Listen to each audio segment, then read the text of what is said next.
وَلَقَدْ يَسَّرْنَا الْقُرْآنَ لِلذِّكْرِ فَهَلْ مِن مُدَّكِرٍ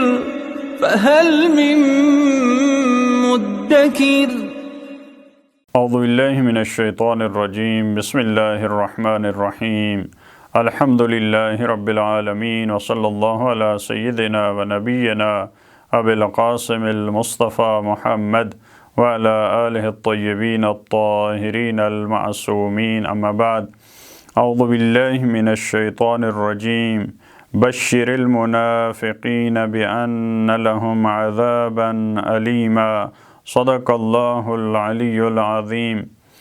جیسا کہ ہم نے عرض کیا، ایمان کے مقابلے میں دو گروہ ہیں جو ایمان کو قبول نہیں کرتے یا صحیح انداز میں قبول نہیں کرتے۔ ایک کفار کا گروہ ہے جو حقائق پہ پردہ ڈالتا ہے، جو انکار کرتا ہے، جو اللہ کا منکر ہے، جو قرآن کا منکر ہے، جو ختمی مرتبت کا منکر ہے، جو اللہ کے فرشتوں کا انکاری ہے۔ ایک یہ گروہ ہے۔ دوسرا گروہ منافقین کا، جس کا تذکرہ پروردگار عالم نے آیت نمبر 138 میں کیا۔ ان کے لیے جو تعبیر ہے وہ بہت ہی عجیب تعبیر ہے، اور ظاہراً ان کے استہزاء کے لیے، ان کا مذاق اڑانے کے لیے، ان کی حقارت کے لیے پروردگار عالم نے ان کی توہین کرنے کے لیے لفظ استعمال کیا۔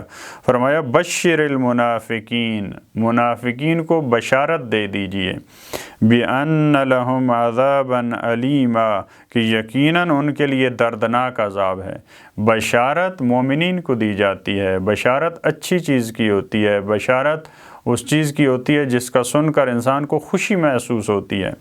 عذاب علیم کا سن کر کسی کو خوشی نہیں ہوتی، لیکن پروردگار عالم نے تاکہ ان کو زیادہ تکلیف محسوس ہو یہ تعبیر استعمال کی ہے کہ ان کو آپ بشارت دے دیں۔ یہ دوسرا گروہ۔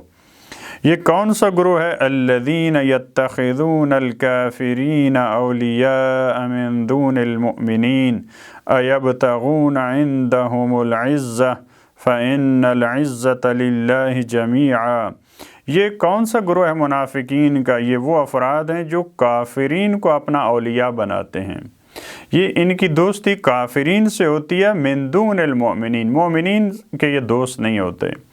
اپنا ولی، اپنا دوست، اپنا قریبی یہ مومن کو نہیں بناتے، بلکہ کس کو بناتے ہیں؟ کافر کو۔ اَيَبْتَغُونَ عِندَهُمُ الْعِزَّةَ، کیا یہ ان کے ہاں عزت کو ڈھونڈتے ہیں؟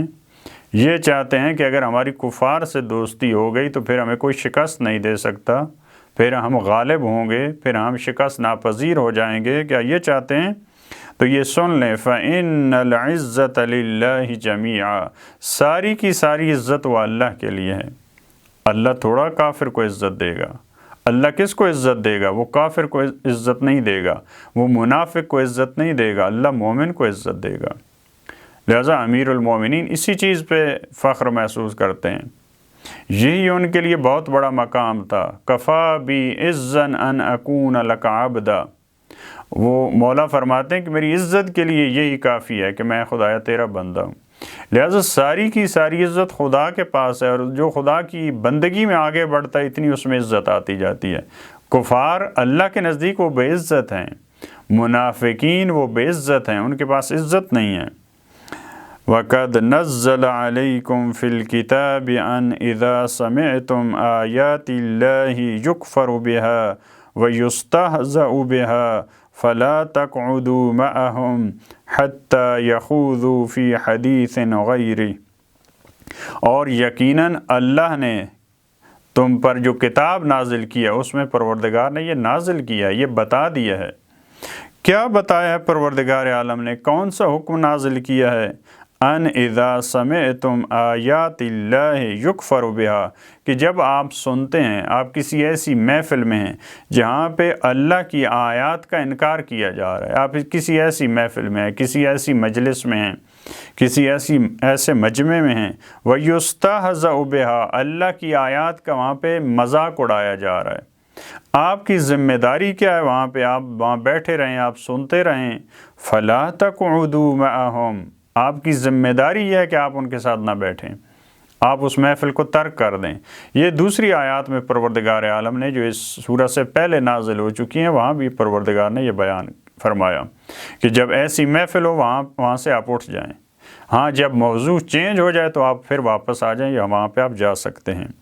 فرمایا کہ آپ ان کے ساتھ نہ بیٹھیں حتی یخوضوا فی حدیث غیری، مگر یہ کہ وہ گفتگو کا اور جو بحث ہو رہی ہے اس کا ٹاپک اور عنوان چینج ہو جائے، اس کے علاوہ اللہ کی آیات کا مذاق اڑا رہے تھے، اس کے علاوہ کسی اور موضوع پہ بات شروع ہو گئی ہے تو ہاں اس وقت آپ آ سکتے ہیں، وگرنہ آپ کا وہاں پہ بیٹھنا جائز نہیں ہے۔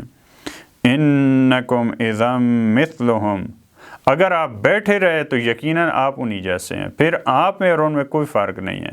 ان منافقین میں جو اللہ کی آیات کا مذاق اڑا رہے ہیں، جو اللہ کی آیات کا جو ہے وہ اس کو انکار کر رہے ہیں، اس کے خلاف باتیں کر رہے ہیں، آپ وہاں بیٹھ کے اگر سن رہے ہیں تو قرآن کا یہ حکم ہے۔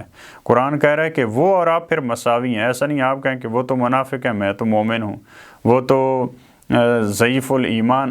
البتہ اس میں یہ بھی ممکن ہے کہ یہ منافقین وہ جو باقاعدہ منافقین تھے، جو سند یافتہ آپ کہہ لیں قرآن کی روح میں منافقین، ممکن ہے وہ نہ ہوں، ضعیف ایمان والے افراد ہوں، اس طرح کے افراد ہوں جو ایمان کی بلند ترین سطح پہ نہ ہوں، ظاہری طور پہ مسلم ہیں لیکن ان کی محفل میں بیٹھے ہیں، وہاں دیکھتے ہیں اس قسم کے کام ہو رہے ہیں، تو وہاں پہ آپ نہ بیٹھیں وگرنہ آپ انہی کی طرح ہو جائیں گے۔ ان اللہ جامع المنافقین والکافرین فی جہنم جمیعا، آپ ان سے بچیں، آپ ان سے علیحدگی اختیار کریں۔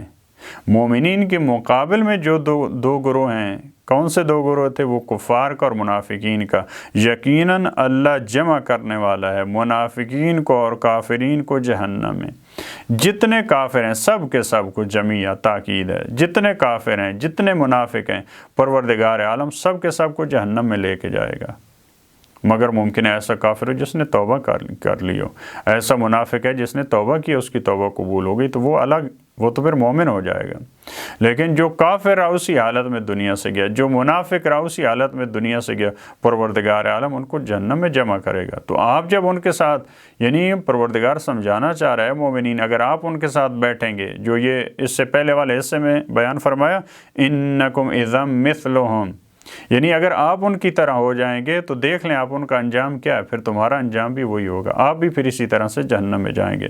پروردگار ہمیں توفیق دے کہ جو پہلا مرحلہ ہے جو پروردگار نے حکم دیا کہ اے مومنین ایمان لائیں، پروردگار ہمیں اس مرحلے پہ قائم رہنے کی توفیق دے، اور ایمان باللہ کے مقابل میں، ایمان بالرسل کے مقابلے میں جو افراد آتے ہیں، جو کافرین کا گروہ ہے، جو منافقین کا گروہ ہے، پروردگار ہمیں ان سے بچنے کی تمام مراحل میں توفیق عطا فرمائے۔ اللہم صلی علی محمد و آل محمد۔